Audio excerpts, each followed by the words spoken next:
চল চল। কথাটা শুনে উপরের দিকে তাকালাম, দেখি ঈশিতা ম্যাডাম। আর কথাটা না বাড়িয়ে গাড়িতে বসে চালানো শুরু করলাম। ম্যাডামকে কলেজে নিয়ে যেতে হবে, আগে নিয়ে যাই তারপর কথা বলি আপনাদের সাথে। শোন, কলেজ শেষ না হওয়া পর্যন্ত এখানেই থাকবে। এসে যদি না পাই খবর আছে। জি ম্যাডাম। যত সব। তারপর ম্যাডাম চলে গেল। আসলে ম্যাডাম এমনই, এই তো 3 বছর আগেও ঠিক ছিল, কিন্তু গত 6 মাস ধরে ম্যাডাম কেমন যেন হয়ে যায়। আগে আমাকে তুমি করে বলতো, এখন তুই করে বলে। আগে ভালোভাবে কথা বলতো সবার সাথে, কিন্তু এখন রেগে রেগে কথা বলে সব ছেলেদের সাথে। তো অনেক কথা বললাম, আমার পরিচয় তো দিলাম না। আমি রাকিবুল হাসান, পড়ালেখাটা জানতে চাবেন না, পরে আমিই বলবো। আর ইনি হলেন ঈশিতা ম্যাডাম, পুরা নাম ঈশিতা নূর মায়াবতী, সবাই ঈশিতা বলে ডাকে, তাই আপনারাও তাই শুনবেন। সংসদ সদস্য মির্জা মোজাম্মেলের মেয়ে, একমাত্র মেয়ে। কিন্তু ম্যাডামকে দেখে মনে হয় না যে তিনি এত বড় নেতার মেয়ে। অহংকার, রাগ কোনোটাই ছিল না। কিন্তু ওই যে 6 মাস, ওই 6 মাসেই ম্যাডামের এত পরিবর্তন। ম্যাডামের ছুটি হয়ে গিয়েছে, ম্যাডাম একা একা আসছে। গত 6 মাস ধরে ম্যাডামের মুখে হাসি দেখছি না, তা কেন আমি জানি না, আর জানার চেষ্টাও করিনি। নেতার মেয়ে কখন কি করবে কে জানে, তাই কিছুই বলি না। ম্যাডাম এসেই ওই গাড়ির গেট খুল, বাসায় যেতে হবে।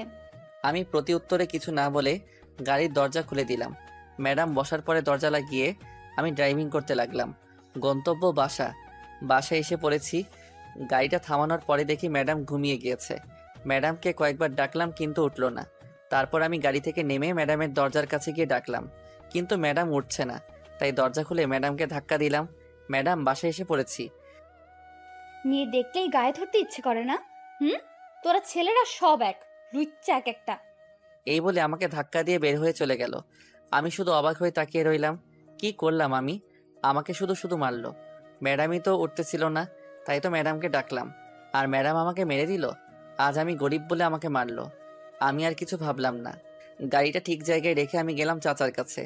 আর চাচাকে বুঝলেন না তো? চাচা মানে মির্জা মোজাম্মেল। সবাই তাকে বাঘের মতো ভয় পায়, কিন্তু কেন পায় তা জানি না। চাচা কত কিউট আর সুন্দর মানুষ, তাকে ভয় পাওয়া অসম্ভব। তিনি তো আমাকে রাস্তা থেকে তুলে নিয়ে এসে এখানে আশ্রয় দিল, আর আমাকে অগাধ বিশ্বাস করে বলে আমাকে তার বাসায় থাকতে বলেছে। ঘরে তার মেয়েও আছে, কিন্তু তবুও তিনি আমাকে থাকতে দিয়েছেন। আমাকে তার সাথে তার টেবিলে বসে খেতে দেন। শুধু আমি না, বাড়ির সব চাকর না, অন্যান্যরাও। আসলেই মানুষটা অনেক ভালো। এইসব কথা ভাবতে ভাবতেই চাচার ঘরে চলে আসলাম। চাচার ঘরে নক করতেই চাচা বলল ভিতরে যেতে। আমি ভিতরে ঢুকলাম। তারপর আসসালামু আলাইকুম চাচা। ওয়ালাইকুম সালাম। তো কেমন আছিস? সারাদিন দেখলাম না যে। ম্যাডামকে নিয়ে ওনার কলেজে গিয়েছিলাম। তোকে না বলেছি ঈশিতাকে নাম ধরে ডাকতে? না মানে, চুপ থাক, ওকে নাম ধরে ডাকবি, ভুলে যাস না তুইও আমার ছেলে, আর ওর থেকে তোর যোগ্যতা বেশি। উঠে দাঁড়িয়ে আমার কাঁধে হাত রেখে বলল। আমার চোখ থেকে এক ফোঁটা পানি পড়ল। শক্ত করে চাচাকে জড়িয়ে ধরে কেঁদে দিলাম। চাচা আমার পিঠে থাপ্পড় দিয়ে বলল, আরে বেটা, কাঁদিস কেন? তুমি খুব ভালো চাচা, খুব ভালো। বাবা মা যদি বেঁচে থাকতো। পুরনো কথা ভুলে যা, নতুনকে সাথে নিয়ে শুরু কর। জি চাচা। আচ্ছা যা। রাত 11টায় ছাদে গেলাম। আজ ছাদে উঠতেই আমি অবাক, কারণ ছাদে একটা ছায়ামূর্তি। এত রাতে তো কেউ ছাদে আসে না। কে তাহলে এটা? আমি ছায়ামূর্তির পিছনে গিয়ে দাঁড়ালাম। আমি বললাম, কে আপনি? আমার কণ্ঠস্বর শুনে ছায়ামূর্তিটা ধরফর করে উঠল। সাথে যে চোখটা মুছে নিল তা আমার নজর এড়ায়নি। ছায়ামূর্তি আমার দিকে ঘুরতেই আমি অবাক, কারণ এটা ঈশিতা ম্যাডাম, থুক্কু ঈশিতা। আমাকে দেখে বলল, তুই এখানে কেন? না মানে এমনি। এমনি হলেই আসতে হবে নাকি? যা তাড়াতাড়ি নিচে চলে যা। জি। তারপর নিচে চলে আসলাম। কিন্তু ঈশিতা কাঁদতেছিল কেন? কারণটা কি? কেননা কোনো না কোনো কিছু হয়েছেই, আর তাই ঈশিতার মনে প্রচণ্ড আঘাতে এনেছে। আর তাই ঈশিতা চুপ করে আছে। না, আমাকে জানতেই হবে ঘাবড়াটা কোথায়। এইসব ভাবতে ভাবতেই আমার ঘরে চলে এলাম। তারপর আর কিছু না ভেবে ঘুমোতে গেলাম। সকালে আবার এক জায়গায় যেতে হবে। সেটা সকালেই বলি কেমন? সকাল 9টা। এই আলসের বাচ্চা, সকাল কয়টা বাজে বের হবি না? জি জি যাব। চল তাহলে। জি চলুন। তারপর আমি গাড়ি নিয়ে বের হয়ে গেলাম। কোথায় যাবেন তা আমাকে বলতে হলো না, কারণ ম্যাডাম তার প্রতি ছুটির দিন যান সেই জায়গায়। আসলে সেই জায়গাটা হলো একটা বাড়িতে। আমি জানি না কেন, তবে আসেন। আর যখন বের হন তখন চুল ঠিক থাকে না। আর তখন ম্যাডামের চেহারা দেখলে মনে হয় সে খুব ক্লান্ত, খুব কষ্ট করে এসেছে। চলে আসলাম। ম্যাডাম বের হয়ে চলে গেলেন। আমি বাইরে বসে আবার সেই ভাবনায় ভাবতে লাগলাম। ম্যাডাম কেন আসেন এই জায়গায়? 5 মাস ধরে নিয়মিত আসছেন। ভাবছেন কিভাবে বললাম? আসলে আমি হিসেব করে রাখছি দিনগুলো। 3 ঘন্টা পর দেখলাম ম্যাডাম বের হলেন, আজও সেই একই ভঙ্গিতে, কিন্তু আজ যেন একটু বেশি ক্লান্ত। আজ একেবারে হাঁটতে পারছে না। আমি বুঝতে পারছি না কিছু। ম্যাডাম গাড়িতে এসে সোজা বসলেন, তারপর বললেন, তাড়াতাড়ি বাসায় চল, খুব খারাপ লাগছে। জি। আমি আর কথা না বলে গাড়ি চালাতে শুরু করলাম। গাড়ি চালাচ্ছি, লুকিং গ্লাসে ম্যাডামের দিকে তাকিয়ে দেখি ম্যাডাম ঘুমিয়ে পড়েছে। ম্যাডামের চেহারায় ক্লান্তি, ভয়, ঘৃণা সব এক হয়েছে। কিন্তু কেন? সেই কেনয়ের উত্তর এখন না খুঁজে গাড়ি চালানোতে মনোযোগ দিলাম। বাসায় এসে পড়েছি। ম্যাডামকে ডাকলাম, কিন্তু ম্যাডাম উঠছে না। কিন্তু গায়ে হাত দিলে তো থাপ্পড় খেতে হবে। দূর, যা হবার তা হবে। আগে ডেকে নেই। ম্যাডাম, ও ম্যাডাম, উঠুন, বাসায় চলে এসেছি তো। ম্যাডাম নড়ে উঠল, তারপর হালকা হালকা ভাবে চোখটা খুলল। আমার দেখে মনে হচ্ছিল চোখ দুটো খুলতেও খুব কষ্ট হচ্ছিল। অনেক কষ্টে বলল, আমাকে কোলে করে নিয়ে আমাকে একটু আমার ঘরে দিয়ে, আজ আমার শরীর খারাপ লাগছে, প্লিজ। আমি কোলে নিলাম ম্যাডামকে। তারপর ম্যাডামকে নিয়ে উপরে উঠছি। সবাই হয়তো অবাক হচ্ছে, আমার কি। তারপর দেখি চাচা আমাকে দেখে দৌড়ে আসলো, তারপর বলল, কি হয়েছে রাকিব? ওর এই অবস্থা কেন? কিছু না চাচা, মাথা ঘুরে পড়ে গিয়েছিল। তারপর বাসার সামনে নিয়ে আসার পরে আমাকে বলল যে কোলে করে নিয়ে যেতে, তাই।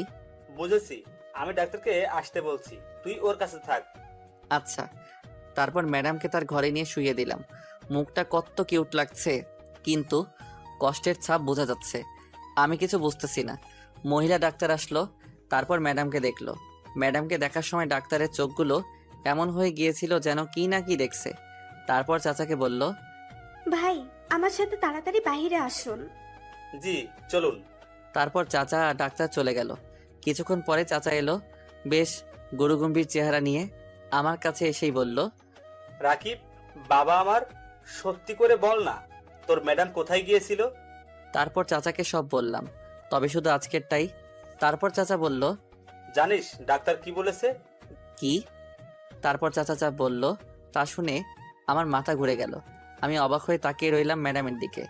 তারপর চাচা আমার হাত ধরে বলল, ওর এই সব কথা যদি মিডিয়ার কাছে যায় তাহলে তো সর্বনাশ হয়ে যাবে। এমনি বিরোধী দলগুলো ক্যাসাল করতেছে, আবার যদি এই খবর পায় তো মিডিয়া পুরাই গরম করে ফেলবে। আমি একটু ভাবতে লাগলাম। তারপর চাচাকে বললাম, আমি আছি তো চাচা, টেনশন নেই, ভরসা রাখুন আমার উপর।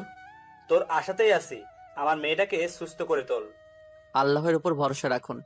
হুম, তুই ঈশিতার কাছে যা, আমার কাজ আছে, আমি আসি। আচ্ছা চাচা। এই বলে চাচা চলে গেল। আর আমি ম্যাডামের ঘরে এলাম। ম্যাডাম এখনো ঘুমাচ্ছে। ম্যাডামের কথা ভাবতে লাগলাম, যা করেছে নিজের ইচ্ছায়, কিন্তু তাই বলে এই অবস্থা হবে কেন? তার মানে কিছু সমস্যা আছে, জানতেই হবে সমস্যাগুলো। 10 দিন পর ম্যাডাম আজ সুস্থ, সম্পূর্ণ সুস্থ। আমারও কাজ শেষ। এই 10 দিন একটু কষ্ট হয়েছে, তবে ওইটা ব্যাপার না। ম্যাডামের জন্য এইটুকু করাই যেতে পারে। চাচা তো আর আমার জন্য কম করেনি। আমি আমার ঘরে শুয়ে আছি, এমন সময় ম্যাডামের আগমন। রাকিব, জি ম্যাডাম, বলুন। ধন্যবাদ কেন? আমার সুস্থ করে তোলার জন্য। না না ম্যাডাম, ধন্যবাদ দেওয়ার কিছু নেই, এটা তো আমার দায়িত্ব। আর ম্যাডাম, একটা কথা বলি। বল। আগে বলেন, থাপ্পড় দিবেন না? মারবো না, বল। আপনার এই অবস্থা কে বা কারা করলো? আমার এই প্রশ্নটা ম্যাডাম আশা করেছিল মনে হয়, কারণ ম্যাডাম আমার প্রশ্নটা শুনে অবাক হয়নি ঠিকই, কিন্তু ম্যাডামের মুখটা শুকনো হয়ে গেল। তারপর ম্যাডাম বলল, তার আগে বল, আমার একটা ভালো বন্ধু হবা? করুণার দৃষ্টিতে বলল ম্যাডাম। জি ম্যাডাম। হুম, ম্যাডাম নয়, ঈশিতা। আমরা বন্ধু না?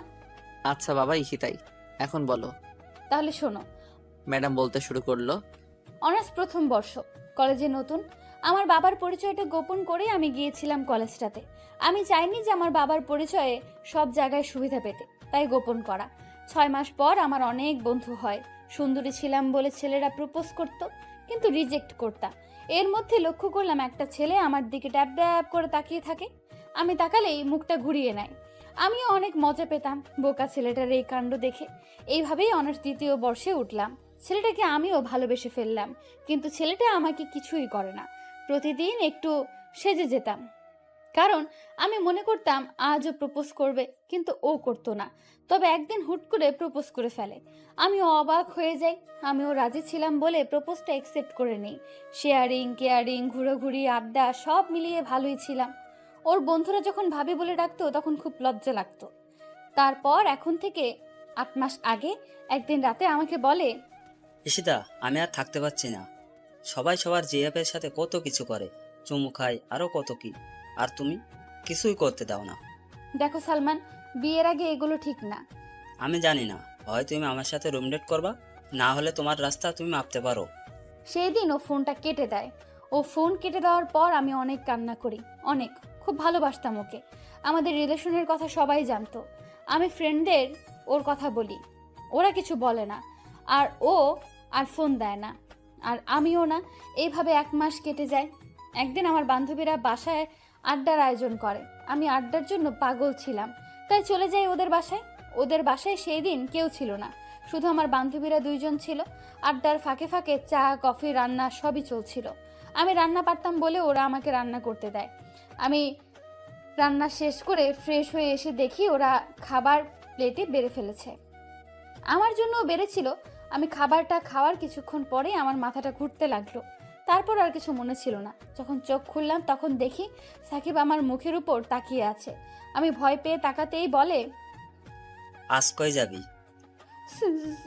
সাকিব, কিছু করো না প্লিজ, আমাকে যেতে দাও প্লিজ। যাবি, যা। তবে তোমার শরীরের দিকে তাকিয়ে দেখো তো। আমি তখন আমার শরীরের দিকে তাকিয়ে দেখি আমার শরীরে কোনো কাপড় নেই। আর ওর দিকে তাকাতেই ও পৈশাচিক হাসিতে হাসতে লাগলো। এমন সময় আমার পেছন থেকে শব্দ আসলো।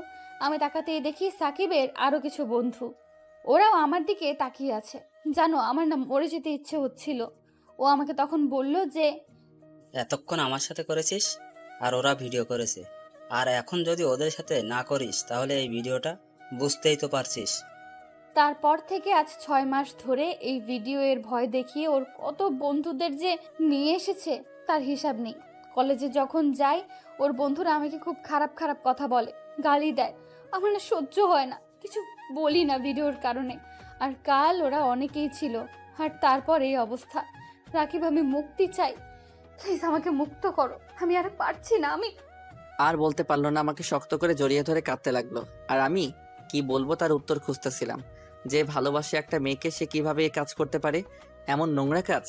ইনসাল্ট করে জোর করে রুম ডেট করা, এটাই কি প্রকৃত ভালোবাসা? না, এটা বিকৃত ভালোবাসা। নিজের শারীরিক শান্তির জন্য এটা শুধুমাত্র, তাছাড়া আর কিছুই না।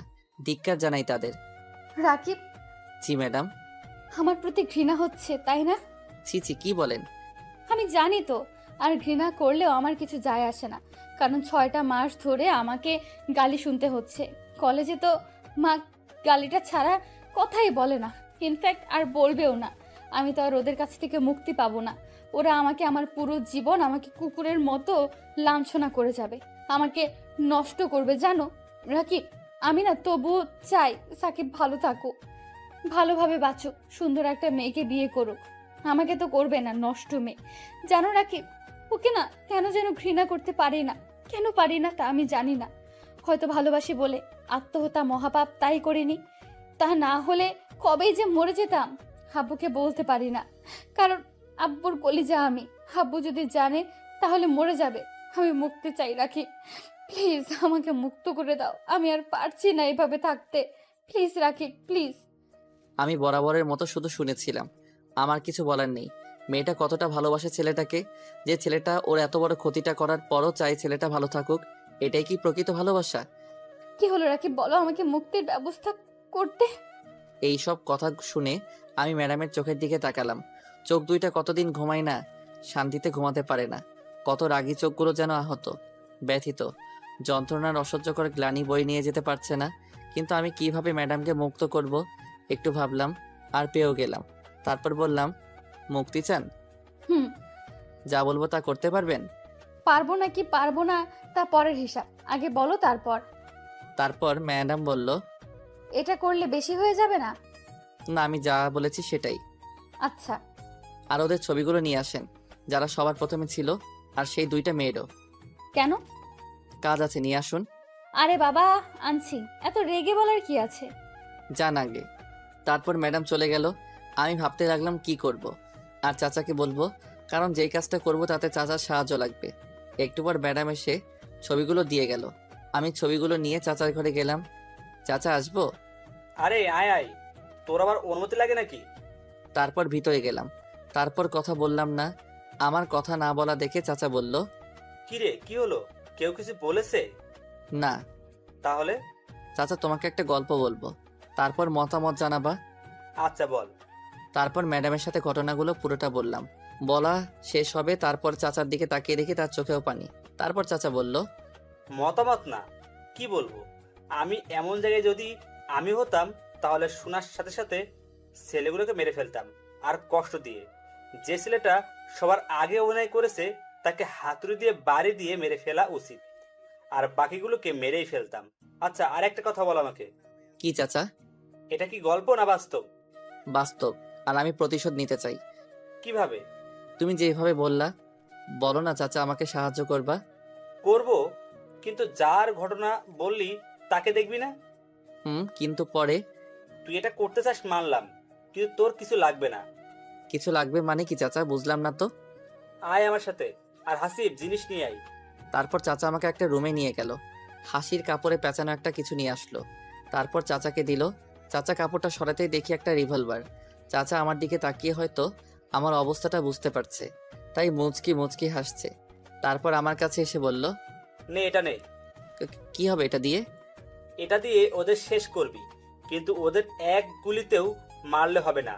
ওদের মতো ছেলেদের কষ্ট দিয়ে মারতে হবে, আর তা কঠিন কষ্ট দিয়ে। এমন কষ্ট দিতে হবে যেন শয়তানও যেন কেঁপে ওঠে। জি চাচা। আর তোকে কিছু শিখিয়ে দিব, সেটা মেনে ওদের মারিস, তাহলে পুলিশ কেন, র্যাব আসলেও তোদের খুঁজে বের করতে পারবে না, বা পারবে না আসল খুনিকে। আচ্ছা তাহলে বলো। তারপর চাচা আমাকে বলল, কি বললো তা আপনাদের না জানলেও চলবে। তারপর চাচার কাছ থেকে বিদায় নিয়ে ম্যাডামের ঘরে এসে ম্যাডামকে সব বললাম। আর এটাও বললাম যে কাল যাব মারতে, একদিনে 70 জনকে মারবো, সাথে মেয়ে দুটোকেও, কারণ ওরাও কম দোষী নয়। তারপর আমি আমার ঘরে এসে কালকের অপেক্ষায় থাকলাম। ভোর 5টা ম্যাডাম আর আমি বেরিয়ে পড়লাম, সাথে প্রয়োজনীয় জিনিসগুলো। প্রথমে যাব সাকিবদের বাসায়। সাকিব একা থাকে, ম্যাডাম আগে উঠে গেল। তারপর আমি, ম্যাডাম দরজা খোলাই রেখেছিল। ম্যাডামকে দেখি সাকিবকে জড়িয়ে ধরে আছে। তারপর সাকিব গেল ওয়াশরুমে। আমি তাড়াতাড়ি করে রিভলভারটা বের করে সাইলেন্সার লাগালাম। তারপর ওয়াশরুমের দিকে তাক করে থাকলাম। ম্যাডামের চোখে পানি, হয়তো ভালোবাসার মানুষটাকে আজ হারিয়ে ফেলবে বলে। আমি আর না তাকিয়ে থেকে সাকিব বের হতেই সাকিবের হাতে গুলি করলাম। সাকিব মাগো বলে চিৎকার দিল। তারপর ম্যাডামের দিকে তাকিয়ে দেখি তার ড্রেস চেঞ্জ। আমি অবাক হয়ে গেলাম, ড্রেস চেঞ্জ এত তাড়াতাড়ি করলো কিভাবে? আমি ভালোভাবে লক্ষ্য করতেই দেখি ম্যাডামের জামা নিচে পড়ে আছে। ম্যাডামের এক হাতে হাতুড়ি আর এক হাতে রান্দা। ম্যাডাম সাকিবের দিকে এগিয়ে যাচ্ছে। তারপর একটা কাগজ বের করলো। তারপর সাকিবকে লিখতে বলল। সাকিব ভয়ে তা লিখে ওর সাইন করে দিল। আর আমি সাকিবের বাঁ হাতে গুলি করি। সাকিব লিখে ম্যাডাম ওকে লাথি মেরে ফেলে দিল আর বলতে শুরু করলো, সাকিব, জানো খুব ভালোবাসতাম তোমায়, খুব। তুমিই আমার সব ছিলে। তুমি যেদিন রুম ডেটের কথা বলো তখন আমার বেশি খারাপ লাগতো। আমাকে তুমি এড়িয়ে চলতা। তুমি না আমায় ভালোবাসতে। তুমি কিভাবে এটা পারলে সাকিব? আমি তোমাকে ভালোবাসতাম তাই বলে এই নয় যে আমি আমার শরীরের অধিকার তোমায় দিয়েছিলাম। আমি তোমাকে কিস বা অন্য কিছু করতে দিতাম না। ইনফ্যাক্ট তোমাকে আমার হাত পর্যন্ত ধরতে দিতাম না। আর তুমি কিভাবে এই নোংরা কাজটা করতে পারলা? আমার সব কিছুর উপরে আমার স্বামীর অধিকার আছে, আমি তা মানি আর বিশ্বাস করতাম। আর তোমার জন্য তাকে ঠকাতে হবে আমাকে? তোমার বেঁচে থাকার অধিকার নেই। তোর মতো শয়তান বেঁচে থাকলে আরো অনেক মেয়ে নষ্ট হবে। এক ভয়ঙ্কর চিৎকার দিল সাকিব, কারণ ম্যাডাম সাকিবের 2 পায়ের ফাঁকে সজোরে বাড়ি মারে। আর ছেলে বলে তার প্রাণ এই একেবারে চলে যায়। তারপর ম্যাডাম রান্দা হাতে নিল। তারপর বলতে লাগলো, আমি তোকে ভালোবাসি না। এটা বলতে লাগলো আর কোপাতে লাগলো। আমি কিছু না বলে দেখতে লাগলাম। সাকিবের শরীরটা পুরো গরুর কাটা মাংসের মতো হয়ে গেছে। আর মুখটা ম্যাডাম হাতুড়ি দিয়ে বিস্টে একটা অবস্থা করে কাগজটা সাকিবের মুখে ছুঁড়ে দিয়ে চলে আসলাম।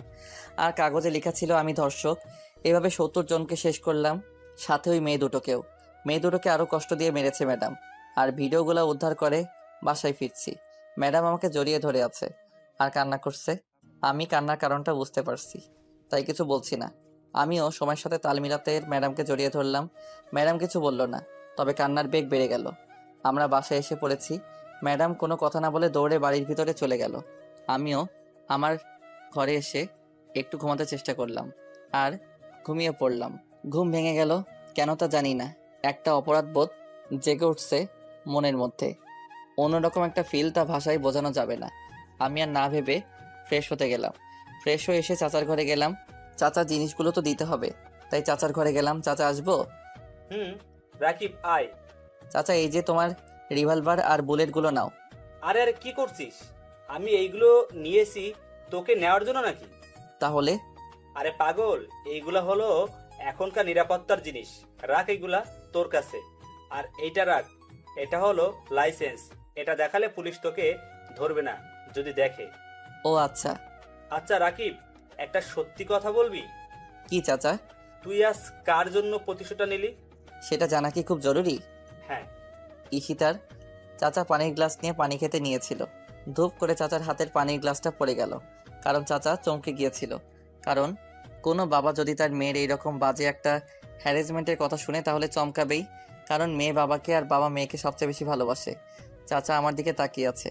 চাচার চোখ থেকে টুপ করে এক ফোঁটা পানি পড়ল। কাজের টেবিলের উপর চাচা উঠে দাঁড়ালো। তারপর আমাকে কিছু না বলে হাঁটতে লাগলো। আমি জিনিসগুলো নিয়ে চাচার পিছু যেতে শুরু করলাম। চাচা ইশতা ম্যাডামের ঘরে যাচ্ছিলেন। চাচা ম্যাডামের ঘরে ঢুকলেন, আর সাথে আমিও ম্যাডামের ঘরে ঢুকলাম। দেখলাম ম্যাডাম গুটিসুটি মেরে ঘুমিয়ে আছে। কত মায়াবী লাগছে ম্যাডামকে। চাচা ম্যাডামের কাছে যেয়ে ম্যাডামের কপালে একটা চুমু দিলেন। তারপর ম্যাডামের হাত ধরে কান্না করতে লাগলেন। চাচা রাজনীতি করেন। চাচাকে এভাবে আমি কখনো দেখিনি এভাবে ভেঙে পড়তে। চাচা এভাবে কান্না করছে আর ম্যাডাম জাগছে না। আমার খুব চিন্তা হচ্ছে। ম্যাডামের পাশে তাকিয়ে দেখি ঘুমের ওষুধ। তার মানে ম্যাডাম ওষুধকে ঘুমিয়েছেন, সহজে উঠবেন না। চাচা আমাকে ডাক দিল। রাকিব, জি চাচা। তুই আমাকে আগে কেন বলিসনি বাপ? তাহলে আমিই যেতাম খুন করতে। এমন নোংরা কাজ আমার মেয়েকে দিয়ে করিয়েছে, আর তুই আমাকে বলিসনি কেন? ঈশিতা ম্যাডাম বলতে নিষেধ করেছিল, তাই করিনি। আমার দুইটা কথা রাখবি। বলো চাচা। এক, তুই মাস্টার্সে ভর্তি হয়ে যা। আর কি চাচা? জানি না কথাটা তুই কিভাবে নিবি। আমাকে হয়তো স্বার্থপর ভাববি, কিন্তু বলছি ঈশিতাকে তুই বিয়ে করবি। দেখ, আমি তোকে জোর করব না, তোর ইচ্ছে। তোকে যখন আমি আমার বাড়িতে নিয়ে আসলাম তখন থেকে আমি ঠিক করে রেখেছিলাম, তাই ঈশিতার কাছাকাছি রেখেছিলাম যাতে ওকে বুঝতে পারিস। কিন্তু এই ধরনের ঘটনা আমি জানতাম না রে। তোর ইচ্ছে, তুই কি করবি? আমি রাজি চাচা। ভেবে দেখ রাকিব। আমার ভাবা শেষ চাচা। আচ্ছা, কাল সকালের মধ্যে তোর কলেজে ভর্তি হবার কাগজ পেয়ে যাবি। আচ্ছা চাচা। এই বলে চাচা চলে গেল। আমি কেন রাজি হলাম তা নিয়ে প্রশ্ন এসেছে নিশ্চয়ই। আসলে চাচা আমাকে রাস্তা থেকে কুড়িয়ে এনেছে। আমি চাচার কাছে না আসলে খারাপ পথে চলে যেতাম, কিন্তু চাচা থাকাতে তা হয়নি। যে চাচা আমাকে না চিনেন না জেনে আমাকে তার ঘরে জায়গা দিল, আর আমি সেই চাচার মেয়েকে চিনেও বিয়ে করতে পারবো না তার অ্যাফেয়ারের কথা জেনে। এতটা অকৃতজ্ঞ আমি হতে পারিনি, তাই রাজি হলাম। হতে পারে সে ধর্ষিতা। আলো আর আধারে মিলে না হয় গড়ে তুলব নতুন একটা পৃথিবী। সকালবেলা ঘুম থেকে উঠলাম। চাচা সকালে দেখা করতে বলেছিল, তাই দেখা করতে গেলাম। চাচা আমাকে কলেজে অ্যাডমিট করিয়ে দিয়েছে, আর তার কাগজই আমাকে দিয়েছে। আমি চাচার কাছ থেকে বিদায় নিয়ে চলে আসলাম। তারপর রেডি হতে লাগলাম। ম্যাডাম এখনও ঘুম থেকে ওঠেনি, তাই ম্যাডামকে ডাকতে ম্যাডামের ঘরে যেতে লাগলাম। চাচা দেখেছিল, আর দেখে একটু মুচকি হেসেছিল। আর কেন তা আপনারা জানেন। তারপর ম্যাডামকে দেখি পায়ের জায়গায় মাথা আর মাথায় জায়গায় পা, মানে বালিশে পা আর খাটে মাথা। চুলগুলো মুখের উপর পড়ে আছে। দেখতে পেতনির মতো লাগছিল। সেই পেতনিটাকে কি যেন বলে? মনে পড়েছে, চুলওয়ালি পেতনি। আপনারা আবার ওকে বললেন না কিন্তু। তারপর ম্যাডামের কপালে ছোট করে একটা চুমু দিলাম। তারপর ডাক দিলাম, ঈশিতা, এই ঈশিতা, ওঠো, কলেজে যেতে হবে তো, ওঠো। কোনো সাড়া নাই। পানি ঢেলে দিব কিন্তু। ওঠো, ওঠো বলছি। বুঝেছি কি করতে হবে, শুয়ে থাকো, দেখাচ্ছি মজা। পানি আনতে যাওয়ার জন্য যখন উঠে দরজায় চোখ পড়ল, তখন দেখলাম কি যেন একটা ছায়া সরে গেল দরজা থেকে। আমি কিছু মনে না করে পানি নিয়ে আসলাম, কম না, 1 বালতি। তারপর ধূপ করে ঈশিতার শরীরের উপর মারলাম। পানিটা অনেক ঠান্ডা ছিল। পানির স্পর্শ পেতেই ঈশিতা লাফ দিয়ে উঠে চিৎকার দিতে যাবে, এমন সময় আমি ওর মুখে হাত দিয়ে দিলাম। ও আমার দিকে রাগী দৃষ্টিতে তাকিয়ে আছে, আর আমি ভিলেন মার্কা হাসি দিলাম। তারপর ঈশিতা, আব্বু। হায় হায়, এখন কি করি? ঈশিতার কান্না শুনে চাচা দৌড়ে আসলেন আর ঈশিতাকে দেখে বললেন, কিরে মা, কাঁদছিস কেন? দেখো না বাবা, রাকিব ভিজিয়ে দিছে। রাকিব, আরেক বালতি ঢেলে দে। জি চাচা, তোমার কথা কি ফেলতে পারি নাকি আমি? হুম। চাচা চলে গেল। ঈশিতার দিকে তাকিয়ে দেখে আমার দিকে রাগী দৃষ্টিতে তাকিয়ে আছে, আর আমি ভিলেনের মতো হাসছি আর ঈশিতার দিকে এগিয়ে যাচ্ছি। ঈশিতা আমার দিকে তাকিয়ে থাকায় মনে করেছে আমার হাতে বালতি আছে। আমার হাতে বালতি আছে ঠিক আছে, কিন্তু তাতে পানি নেই। ঈশিতা আমার এইভাবে তাকিয়ে থাকা আর ওর দিকে এগিয়ে আসতে দেখে ভয় পেয়েছে হয়তো, তাই বলছে, এই তো তুমি আমার দিকে এইভাবে এগিয়ে আসছো কেন? কি হলো? কথা বলো না কেন? নিশ্চুপভাবে ওর দিকে এগিয়ে যাচ্ছি। ওর খুব কাছাকাছি যখন আসলাম তখন ও আমাকে টান দিয়ে বিছানায় ফেলে দিল। ও আমাকে এতই জোরে টান দেয় যে আমি ক্রমেই উপরে পড়ে যাই। কিন্তু আমি ওর উপরে পড়লাম ঠিক আছে, কিন্তু আমি পড়তেই ওর ঠোঁটের সাথে আমার ঠোঁট এক হয়ে গেল। কিছুক্ষণ পরে ও আমাকে ধাক্কা দিয়ে ফেলে ঘরের একপাশে গিয়ে দাঁড়ালো। তারপর আবার আমার দিকে ফিরে তাকিয়ে আমার কাছে এসে আমার জামার কলার ধরে উঠালো, তারপর আবার ফেলে দিল। আমি পড়ে যাবার পর ও আমার উপরে উঠল, তারপর আমাকে বলল, পিচ্চি পণ্ডিত আমার, খুব পাজি হয়ে গেছো। এই বলে আমার গাল দুটো টেনে দিয়ে দৌড় দিয়ে পালালো। আমি একটু আগের ঘটনা মনে করার চেষ্টা করতেছি, কিন্তু মনে করতে পারতেছি না, তাই আর চেষ্টা করলাম না। আবার তো কলেজে যেতে হবে, তাই রেডি হতে গেলাম। রেডি হয়ে ব্রেকফাস্ট করতে নিচে নামলাম। চাচা খবর দেখছে, আমিও গেলাম নাস্তা করতে। চাচা আমাকে দেখে বসতে বলল, আমি বসলাম। খবরটা শুনে আমি অবাক হলাম, কারণ খবরটা ছিল এরকম, একদিনেই ৭২ খুন, আর নিহতের সবাই ধর্ষণের স্বীকারোক্তি দিয়েছে, আর সরকার সেই হত্যাকারীর শাস্তি প্রকাশ্যে মাফ করে দিয়েছে। আমার ভিতরের অপরাধ বোধ কমে গেল অনেকখানি। ঈশিতাও কখন এসেছে জানি না, কিন্তু ওর মুখেও প্রশান্তির হাসি ঠোঁটের কোণে দেখা যাচ্ছে। অনেক দিন পরে আমি এই হাসিটা দেখলাম। বের হলাম কলেজে যাবার জন্যই, তবে আজ পার্থক্য হচ্ছে আমি কলেজে যাচ্ছি আর ঈশিতাও। আজ ঈশিতার ড্রাইভার না, বন্ধু হয়ে কলেজে গেলাম। চাচা আগেই বলে দিয়েছিল ক্লাস কোথায় পাবো, আমি ঢুকবো এমন সময় ঈশিতা বলল, তুমি তোমার ক্লাস তো তুমি চিনো না, চলো আমি নিয়ে যাচ্ছি। আমি আমার কথা শেষ হবার আগে ঈশিতা বলল, চুপ, একদম চুপ, চলো আমার সাথে। মুখে হাত দিয়ে দাঁড়িয়ে রইলাম। এই তো, গুড বয়। তারপর ঈশিতা আমার হাত ধরে ক্লাসে নিয়ে গেল। ক্লাসের সবাই অবাক, আর হবেই বা না কেন, সেমিস্টারে ৬ মাস পরে কলেজে গিয়েছি, তার কি হবে। পরে ঈশিতাকে বিদায় দিয়ে ক্লাসে ঢুকলাম। ক্লাসে স্যার আসলো, তখন আমাকে দেখে বলল দাঁড়াতে। আমি দাঁড়ালাম। পরে আমাকে বলল, আমার প্রিয় ছাত্রছাত্রীরা, এই হলো তোমাদের নতুন বন্ধু রাকিবুল হাসান। তোমরা ওকে রাকিব বলে ডাকবা। হাই। তারপর ক্লাসের পর ক্লাস শেষ হয়ে গেল। কলেজ ছুটি হবার পরে ক্লাস থেকে বের হতে যাব, এমন সময় পিছন থেকে একটা মেয়ে আমাকে ডাক দিল। এই যে রাকিব, শুনছো? জি বলুন। আমরা কি পরিচিত হতে পারি? জি, আমি রাকিব।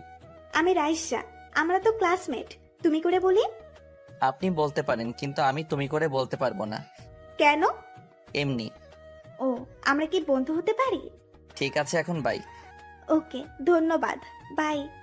রাইসাকে বাই দিয়ে আমি পিছনে তাকাতেই দেখি ঈশিতা এক দৃষ্টিতে তাকিয়ে আছে। আমি ঈশিতার কাছে আসতেই ঈশিতা বলল, উনি কে রাকিব?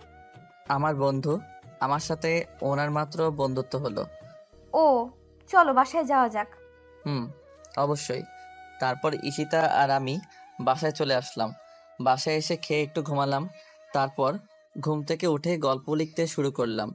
গল্প লিখে পোস্ট করে ঘর থেকে বের হলাম ঈশিতার ঘরে যাবার জন্য। ঈশিতার ঘরে যে নক করলাম, ঈশিতা ভিতর থেকেই বলল, আসো রাকিব। তারপর আমি ভিতরে গেলাম। ভিতরে গিয়ে ঈশিতার দিকে তাকাতেই আমি ভয় পেয়ে গেলাম। ঈশিতার চোখ লাল হয়ে আছে, চোখের কোণে পানি চিকচিক করছে। ঈশিতা ওর দিকে এইভাবে তাকিয়ে থাকা দেখে আমাকে বলল, কিছু বলবা রাকিব? আমি এগিয়ে গিয়ে খাটের সামনে চেয়ার নিয়ে বসলাম। তারপর ঈশিতাকে বললাম, কি হয়েছে তোমার? কই কিছু না তো, আমার কিছু হয়নি তো, আর আমার কি হবে? ঈশিতা, মিথ্যা বলছো তুমি আমার সাথে। আমরা না ফ্রেন্ড? তুমি কষ্ট পেয়ে কান্না করছো, আর যার জন্য কান্না করছো তার কারণটা জানবার অধিকারও কি নেই আমার? না না, তুমি যা ভাবছো তা না। আসলে আমার না সাকিবের কথা খুব মনে পড়ছে, খুব মিস করছি। রাকিব, ওকে না খুব ভালোবাসি, খুব। জানো, কাল রাতে স্বপ্নে না ওকে দেখেছিলাম। কলেজে যেদিন ওকে প্রথম দেখি সেদিনের মতো একই হাসি, একই লোক, বোকা বোকা আর টমেটোর মতো কিউট গালগুলো নিয়ে হাসি খুশি একটা ছেলে। কিন্তু আর বলতে পারলো না, কেঁদে দিল। আমি কি বলবো তাই ভাবছি। ওকে সমবেদনা দেওয়ার মতো ভাষা আমার নেই। ওর হাতটা শক্ত করে ধরলাম, তারপর ওর চোখের পানি মুছে দিলাম। ও আমাকে শক্ত করে জড়িয়ে ধরে কান্না করতে লাগলো। কিছুক্ষণ যাবার পর ঈশিতা বলল, রাকিব, আমার একটা কথা রাখবা? বলো। এইভাবে আমার একটা ভালো বন্ধু হয়ে সারা জীবন থাকবা? থাকবো ঈশিতা। ঈশিতার কোনো কথা বললো না, আমিও বললাম না। সন্ধ্যায় আমি পড়তে বসেছি, এমন সময় ঈশিতা আমার ঘরে আসলো। আমি ঈশিতাকে দেখে বললাম, কিছু বলবা? হুম, বলো। আমি তোমার সাথে পড়বো। অবাক হলাম এমন আবদার শুনে, তারপর বললাম, আচ্ছা আসো। Thank you. তারপর আমার পাশের চেয়ারে বসে পড়তে লাগলো। আমার সন্দেহ হচ্ছে ও পড়তে আসছে নাকি আমার দিকে তাকিয়ে থাকতে আসছে। আমি যখনই তাকাই তখনই দেখে আমার দিকে তাকিয়ে আছে।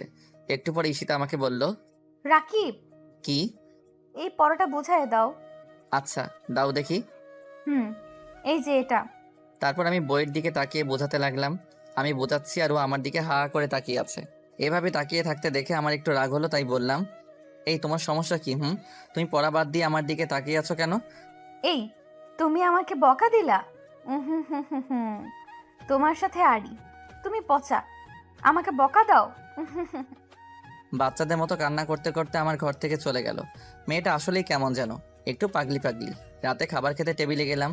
ঈশিতা আমার সামনে চেয়ারে বসলো। আমাকে দেখে ভেঙচি দিয়ে মুখটা ঘুরিয়ে খাবার নিয়ে ওর ঘরে চলে গেল। বুঝলাম পাগলিটা অনেক রাগ করেছে।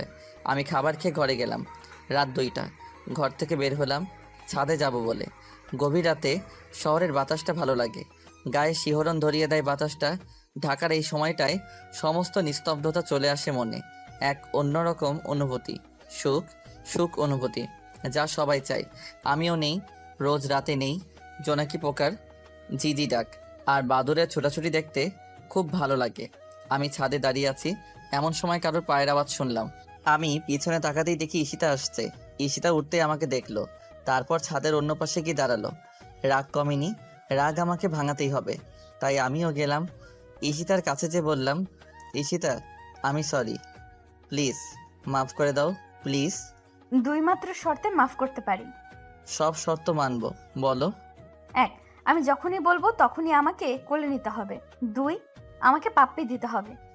আমি অবাক হলাম এমন আবদার শুনে, আর খুশিও হলাম। পাপ্পি আর কোলে নিতে হবে, উফ কি ফিলিংস, পুরাই পাংখা। ঈশিতার দিকে তাকিয়ে আছি, ঈশিতা আমার দিকে নয়, ও তাকিয়ে আছে নিচের দিকে। হঠাৎ ঈশিতা বলে উঠল, কি, রাজি না তাই তো? না হলে নাই, আমি গেলাম। এই বলে চলে যেতে লাগলো। আমি আবুল হয়ে গেছি এমন কথা শুনে। তারপর তাড়াতাড়ি করে বললাম, আমি রাজি তো। সত্যি? হুম। নাও, এখন কোলে করে নিয়ে আমাকে আমার ঘরে দিয়ে আসো। যথাস্ত মহারানী। এই বলে ঈশিতাকে কোলে তুলে নিলাম। আমি কোলে নিতেই মেয়েটা লজ্জায় লাল হয়ে গিয়েছে, দুহাত দিয়ে আমার গলা জড়িয়ে ধরেছে। আমি ওকে ওর ঘরের সামনে এনে ওকে আমার কোল থেকে নামিয়ে দিলাম। আমি চলে আসব এমন সময় ঈশিতা বলল, আমার শর্তের আরেকটা জিনিস কই? ও ভুলে গেছিলাম, সরি, এই নাও। থ্যাংক ইউ পিচ্ছি পণ্ডিত। আমি জানতাম তুমি আমার কপালে কিস করবা। আমার ধাক্কা লাগলো। ও আমার নিকনেম কিভাবে জানলো, তাই প্রশ্ন করলাম, তুমি এই নাম কোথায় পেলা? কেন? না মানে আমি তো তোমাকে আমার এই নাম তোমায় বলিনি। তাহলে? এত জানার দরকার নাই তোমার, তুমি ঘরে গিয়ে ঘুমাও। আচ্ছা। তারপর আমি পিছনে ঘুরে আমার ঘরে আসছি। এমন সময় ঈশিতা আমায় ডাক দিল। রাকিব, বলো। তুমি কি রাগ করেছো? না, রাগ করিনি। রাগ করবো কেন? এই রাকিব, আমার দিকে তাকাও, মাথাটা ওঠাও বলছি, ওঠাও। বলো। এই কি, তুমি আমার উপর অভিমান করেছো কেন? আমি খুব সরি গো, আমার পিচ্চিটা খুব ভালো। এই নাও, তোমাকেও একটা জিনিস দিলাম। আমার গালে কিস করলো। আমি শক্ট হয়ে গেলাম। হঠাৎ করে এমন হওয়ায় আমার সারা শরীর কাঁপতে লাগলো। আমি ঈশিতার দিকে হা করে তাকিয়ে আছি। আমার এমনভাবে তাকানো দেখি ঈশিতা বলল, এই পোলা, হা করে তাকিয়ে না থেকে ঘুমাতে যাও। আচ্ছা। তারপর আমি আর কিছু না ভেবে ঘুমাতে গেলাম। এটা সেটা ভাবতে ভাবতে ঘুমিয়ে গেলাম। সকালে আমি ঘুম থেকে উঠলাম, তারপর নামাজ পড়ে ব্রেকফাস্ট করতে গেলাম। চাচাও আছে, চাচার সাথে কিছু কথা আছে তাই বললাম, চাচা আমি আলাদা থাকতে চাই। মাথা নিচু করে বললাম, কি? চাচা আমি নিজেই নিজের খরচ চালাতে চাই। তুই কি মনে করছিস আমি তোকে আমার নিজের ছেলে মনে করি না? তোকে কি আমি বোঝা মনে করি? না মানে তা না, আমি নিজে এখন থেকে চেষ্টা করি, দেখি কি করতে পারি। তোর ইচ্ছা, কিন্তু আমাদের ভুলে যাস না বাবা। কি যে বলো না চাচা, যেই দিন তোমাদের ভুলে যাব সেদিন আমিও আর এই পৃথিবীতে থাকবো না। এইসব কথা বলিস না, আর দোয়া করি তুই তোর আশা অনুযায়ী তুই যেন সাফল্য পাস। ধন্যবাদ চাচা। এই বলে চাচা নাস্তা না করে চোখ মুছতে মুছতে চলে গেল। হয়তো বেশি ভালোবাসে বলে আমার চলে যাওয়াটা মেনে নিতে পারছে না। কি জানি কেন কান্না করছে চাচা, কিন্তু আমার বাবা মায়ের পরে হলো আমার চাচা। খুব খুব খুব ভালোবাসি চাচাকে। না গেলে হয় না রাকিব? আমি চলে যাব ঈশিতাকে, এটা যখন বলতে এসেছি তখন ঈশিতা এই কথা বলল। তারপর আমি বললাম, প্লিজ তুমি না করো না। আচ্ছা যাও, তবে প্লিজ আমি কিন্তু মাঝে মাঝে যাব, তখন কিন্তু রাগ করতে পারবা না। আচ্ছা বাবা যেও, আমি এখন আসি। আচ্ছা, খোদা হাফেজ। খোদা হাফেজ। চলে আসবো এমন সময় ঈশিতা বলল, রাকিব শোনো। বলো। আমার সামনে এসে আমাকে খুব শক্ত করে জড়িয়ে ধরলো আর বলতে লাগলো, খুব খুব খুব মিস করব তোমায় রাকিব। আমিও মিস করব তোমায়। আমার চোখ থেকে পানি পড়লো কয়েক ফোঁটা। তারপর ঈশিতাকে ছাড়িয়ে নিয়ে আমি বের হয়ে গেলাম আমার গন্তব্যস্থানে। ও আপনাদের তো বলিনি আমি কোথায় যাচ্ছি। আসলে আমি অনেক দিন ধরেই চাকরির চেষ্টা করছিলাম, আর আল্লাহর রহমতে চাকরিটা পেয়ে যাই। আর তারপর বাসা ভাড়া নিয়ে নেই। আর বাকিটা তো আপনারা জানেনই। ও আমার বেতন 30,000 টাকা, আর মাস্টার্স শেষ করলে আরও বাড়তে পারে। আপনাদের সাথে কথা বলতে বলতে আমি আমার বাসায় চলে এসেছি। তারপর প্রয়োজনীয় জিনিসগুলো কিনতে গেলাম, সব কিনে বাসায় আসলাম। আর টাকা পেলাম কোথায় তা জানতে চান তো? আসলে অফিস থেকে 1 মাসের বেতন আগে দিয়ে দেয়, আর তা দিয়েই এইগুলো কিনলাম। ও অনেক কথা হলো, এবার রান্না করতে হবে। আসার সময় মুরগি আর চাল কিনে নিয়ে এসেছিলাম, আর আমি রান্না পারি তাই আর কোনো সমস্যা নেই। রান্না করলাম, গোসল করলাম, তারপর খাবার খেতে বসলাম। খাবারের এক লোকমা মুখে দিতেই চাচার কথা আর ঈশিতার কথা মনে পড়ে গেল। কত কথা হতো খাবার সময়, সাথে যারা কাজ করতো তারাও খেত। দেখে মনে হতো পুরোটাই যেন একটা পরিবার। খুব মিস করছি চাচাকে, খুব। আর ঈশিতা, আমি তো খাবার খাচ্ছিলাম, ঘড়ির দিকে তাকালাম। ঘড়ি দেখে আমি অবাক হয়ে গেলাম, কারণ আমি খেতে বসেছিলাম 3টায় আর এখন বাজে 4:30। অবাক হয়ে গেলাম। আমি এত সময় ভাবতাম, আবারও ফোনের শব্দ পেলাম। ফোনের স্ক্রিনে তাকিয়ে দেখি ঈশিতার ফোন, তাই তাড়াতাড়ি করে ফোনটা ধরলাম। ফোন ধরতে ঈশিতা বলল, এই কুত্তা, বিড়াল, ছাগল, হারামি, পচা ছেলে, তোরে কতগুলো ফোন দিছি, তুই ধরস নাই কেন? জানিস কত চিন্তা হয়েছে আমার? না মানে। চুপ, একদম চুপ, একটা কথা বলবা না। আগে বলো তুমি খেয়েছো রাকিব? তুমি খেয়েছো? এই, তোমার সাথে ফ্রেন্ডশিপ হবার পর থেকে তোমাকে ছাড়া খেয়েছি? না। তাহলে তোমাকে তো এর জন্যই ফোন দিলাম। আচ্ছা আমি খেয়ে তোমাকে ফোন দিচ্ছি। রাকিব, রাকিব শোনো না, বলো। আমাকে পাপ্পি দাও। কি? শর্তের কথা ভুলে গেছো? ও এই নাও। Thank you. এই বলে কেটে দিল। আসলেই পাগলি মেয়ে একটা, কখন যে কি করে। আর পাগলি না হলে কি এরকম আবদার করে? পরের দিন সকালে উঠে আগে কলেজে গেলাম, কারণ আমি যে চাকরি করি তাতে একটা কাগজ লাগবে, তাই। না হলে আজকে থেকে জয়েন দিতাম। কলেজে গিয়ে প্রিন্সিপাল স্যারের কাছ থেকে কাগজটা নিয়ে চলে আসছি, এমন সময় পিছন থেকে ডাক এলো। রাকিব, পিছনে তাকিয়ে দেখি রাইসা। আমি রাইসার দিকে এগিয়ে গেলাম। রাইসা আমাকে বলল, কাল কলেজে আসোনি কেন? বাসা চেঞ্জ করেছি তো তাই। হঠাৎ বাসা চেঞ্জ করেছো কেন? চাকরির জন্য, চাকরি পেয়েছি তো তাই। তাই? হুম। ট্রিট কোথায়? চলেন তাহলে। না থাক, পরে নেওয়া যাবে। আচ্ছা, তোমার সাথে কিছু কথা ছিল, একটু শুনবা? বলো। আমার সাথে সারা জীবন ফ্রেন্ডশিপ রাখবা? আপনার সাথে সারা জীবন ফ্রেন্ডশিপ রাখবো। ধন্যবাদ তোমায় রাকিব। আর আসল কথা হলো, আমার বিয়ে আগামী মাসের 12 তারিখে। তুমি কিন্তু অবশ্যই আসবা, না করতে পারবা না। ও খুব ভালো কথা, আমি আসার জন্য চেষ্টা করব। চেষ্টা না, তোমাকে আসতেই হবে, আর সাথে তোমার বউকেও। আমি টাসকে খেলাম রাইসার কথা শুনে। ও আবার জানলো কিভাবে আমার বউ আছে, আর বউ আসলো কোথা থেকে? আমি তো বিয়ে করিনি, তাহলে এত কথা ভাবার চেয়ে রাইসাকে জিজ্ঞাসা করলেই তো হয়। তাই রাইসাকে জিজ্ঞাসা করলাম, আমার বউ মানে? মানে হলো ঈশিতার সাথে তোমার বিয়ে ঠিক হয়ে আছে। তো তুমি জানলা কিভাবে? আমি জানবো না তো কে জানবে? ঈশিতা আমার আপন চাচাতো বোন। আমি এতদিন বিদেশে ছিলাম, এই বছরই আসলাম। তারপর ঈশিতার আব্বু আমাকে বলল তোমার কথা কয়েকদিন আগে বলেছে। আর ৭০ জনের কি অবস্থা করেছো তা আমি জানি। আর ভালো করেছো, ঈশিতার জায়গায় আমি থাকলে ওদের ভিডিও দিয়ে ওদেরই ১২টা বাঁচালাম। আর ঈশিতা মেয়েটা খুব সহজ সরল, ওর মনে এত প্যাচ ছিল না। আমি সব জানতাম। সাকিবের সম্পর্কে ওকে না করেছিলাম রিলেশন করতে, কিন্তু ও হয়তো অনেক ভালোবেসে ফেলেছিল। আর এটাই ওর জীবনের সবচেয়ে বড় ফুল। আর এটাই সারা জীবন বয়ে বেড়াতে হবে ওকে। আমি জানি না কেন তুমি রাজি হয়েছো এই বিয়েতে, কিন্তু যাই করো প্লিজ ঈশিতাকে কষ্ট দিও না। অনেক কষ্ট সহ্য করেছে মেয়েটা। প্লিজ রাকিব, কষ্ট দিও না। কেঁদে কেঁদে বলল রাইসা। আমি রাইসার কথাগুলো শুনছিলাম। রাইসা মিথ্যা বলেনি। ঈশিতা মেয়েটা অনেক বোকা, কিন্তু অসম্ভব ভালো। ঈশিতা আমাকে বলল না কেন যে রাইসা ওর বোন? ঈশিতা তো দেখেছিল রাইসা আর আমাকে, তাহলে ও বলল না কেন? আমার ভাবার সময় রাইসা বলল, কি হলো, দাও কথা দাও। দিলাম কথা। ঈশিতাকে আমি কষ্ট দিব না। খুব খুব খুব ধন্যবাদ তোমায়। আর কাল সকালের বাসে আমরা যাব। তুমি আর তোমার বউ একসাথে আসবা। আর কয়টার সময় আসবা তা আমিই বলে দিব। এখন যাই, আল্লাহ হাফেজ। আল্লাহ হাফেজ। দুপুর ৩টা ২০।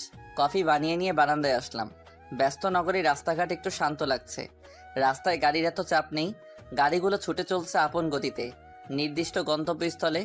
গাড়িগুলোতে হয়তো কারো প্রিয়জন, কারো বাবা, অথবা কারো মা। কেউ বা যাচ্ছে কাজে, আবার হয়তো কাজ শেষ করে বাসায় ফিরছে। কিন্তু আর যাই হোক, সবারই নির্দিষ্ট গন্তব্য আছে। কিন্তু আজ আমার মনটা গন্তব্য ছাড়া ঘুরছে। হঠাৎ মোবাইলের আওয়াজে ভাবনার ছেদ পড়ল। কফির মগটা রেখে ফোনটা ওঠাতেই দেখি ঈশিতার ফোন। ওর কথাই ভাবছিলাম। তারপর ফোনটা ধরলাম। হ্যালো ঈশিতা, বলো। কান্নার শব্দ আসছে। হ্যালো ঈশিতা, তুমি কান্না করছো কেন? আমায় মাফ করে দাও রাকিব। আমি অবাক হলাম ঈশিতার কথা শুনে।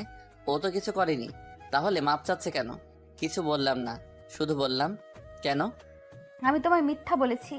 আমি রাইসা আপুকে চিনি, ও বিদেশে থাকতো। আর ও আমাকে বলতে বারণ করেছিল যে ও আমার বোন। কিন্তু কেন? আমি জানি না, সত্যি বলছি আমি জানি না কেন আপু এরকম করেছে। কিন্তু রাকিব, ট্রাস্ট মি, আমি তোমাকে বলতাম, কিন্তু ও আমাকে না করেছিল বলতে বলে, তাই বলতে পারিনি। প্লিজ রাকিব, মাফ করে দাও প্লিজ। আমি মনে মনে একটু হাসলাম। মেয়েটা আসলেই বোকা, নিজেই নিজেকে অপরাধী বানায়। তারপর ওকে বললাম, তুমি আমার সাথে মিথ্যা বলেছ, আমি তোমার সাথে কথা বলবো না। আমি এর উত্তর শুনলাম না। ঈশিতা কাঁদতে থাকলো। আমি চুপ করে আছি, একটু মজা নিব। তারপর হুট করে ফোন কেটে গেল। ফোনটা কাটতেই আমার বুকে কেমন করে যেন ধাক্কা লাগলো। আমি কিছু মনে না করে আমার কাজে মনোযোগী হলাম। পরের দিন আমি রেডি হয়ে রওনা হলাম ঈশিতাদের বাসার উদ্দেশ্যে। ঈশিতাকে নিয়ে তারপর যাব। কিন্তু ঈশিতা কেমন আছে কে জানে, কারণ ও আমার কাছে মাপ চেয়েছিল, কিন্তু আমি করিনি। আর ও আমায় ওর বেস্ট ফ্রেন্ড মনে করে। আর আমি রাগ করলে ওর সাথে কথা বলবো না, আর ও এটা সহ্য করতে পারে না। তাই এইসব কথা ভাবতে ভাবতে ঈশিতাদের বাসায় চলে আসলাম। বাসার ভিতরে ঢুকলাম। আজ সবকিছু কেমন যেন শান্ত শান্ত লাগছে। চাচা নেই কোথাও। আমি সোজা ঈশিতার ঘরে গেলাম। ঈশিতার ঘরে অবাক হয়ে গেলাম, চাচা ঈশিতার পাশে বসে আছে। চাচার চোখে পানি। আমি এবার ভয় পেয়ে গেলাম, ঈশিতা আবার কিছু করে বসেনি তো? সরি ঈশিতা। আমাকে মাফ করেছো? হুম। আমার কিস কোথায়?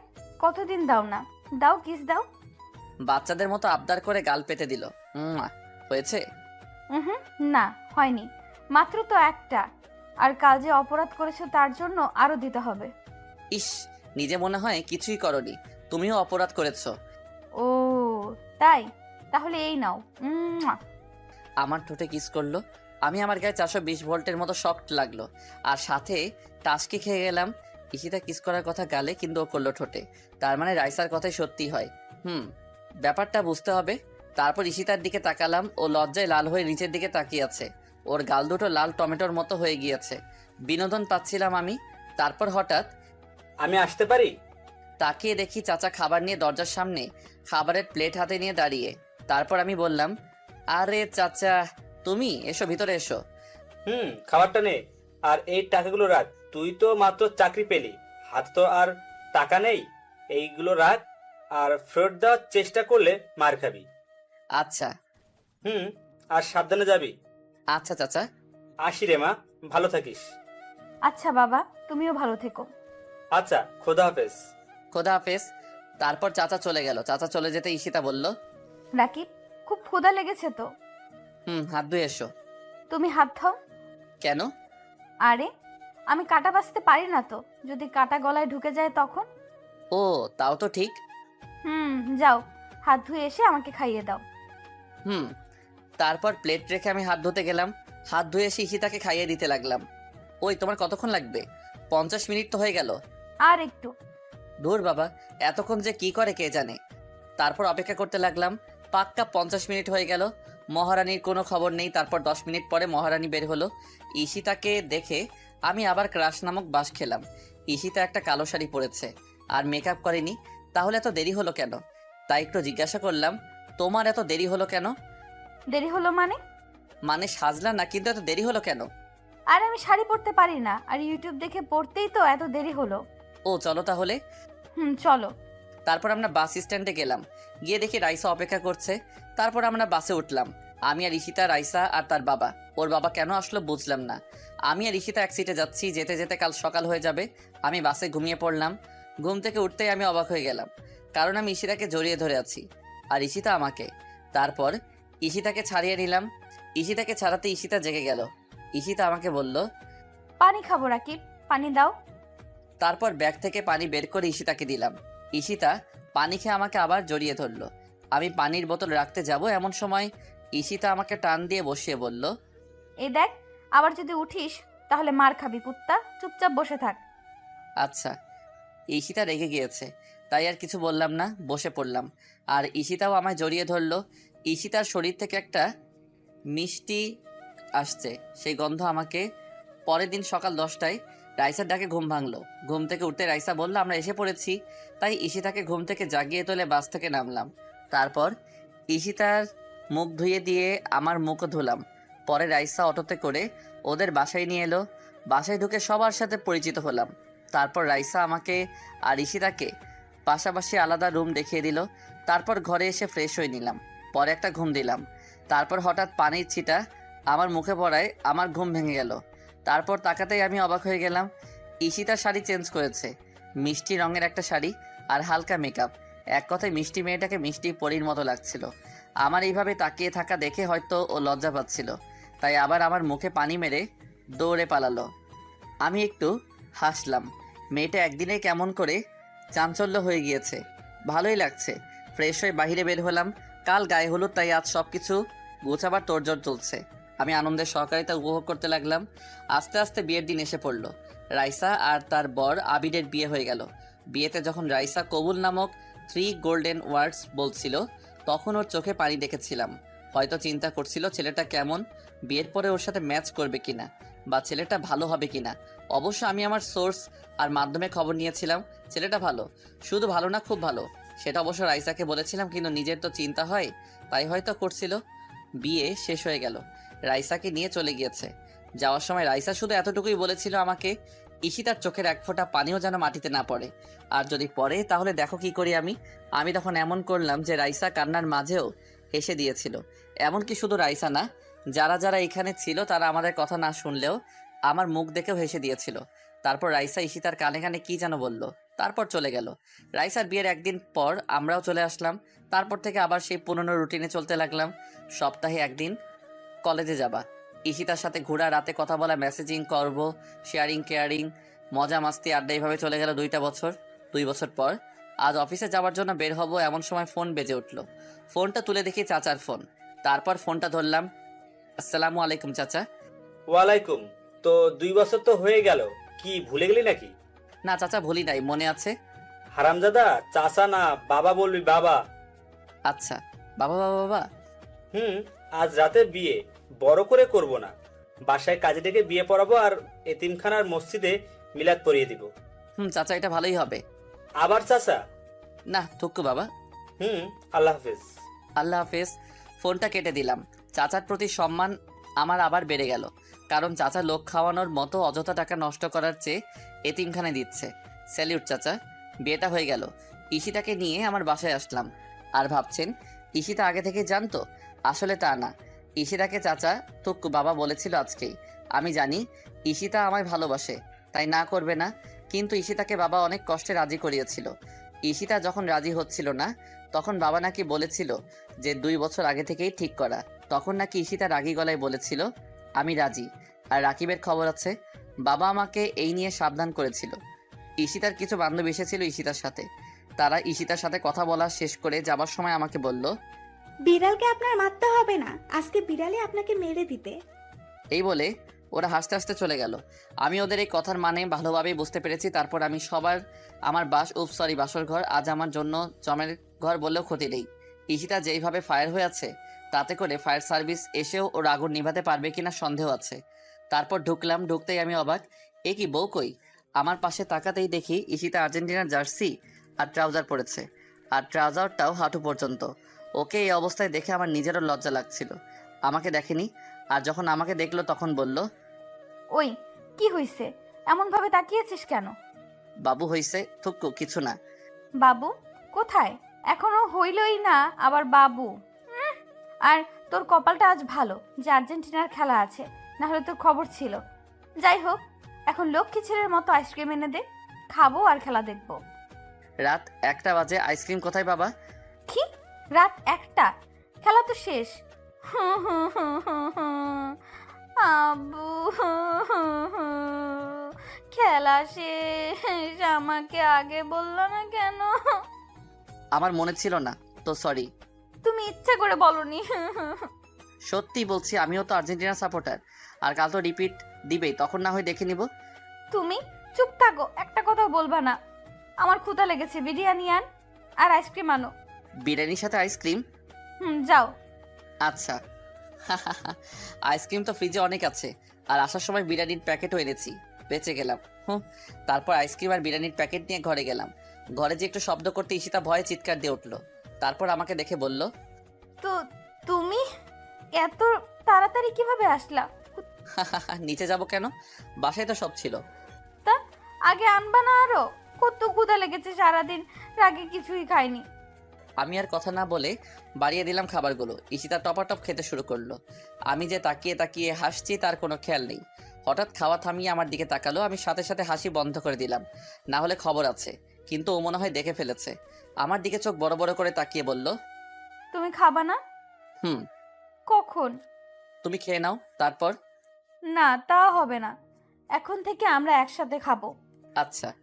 হইছে, এখন এখানে আমার সামনে বসো, আমি তোমাকে আর তুমি আমাকে খাইয়ে দাও। জো হুকুম রানী।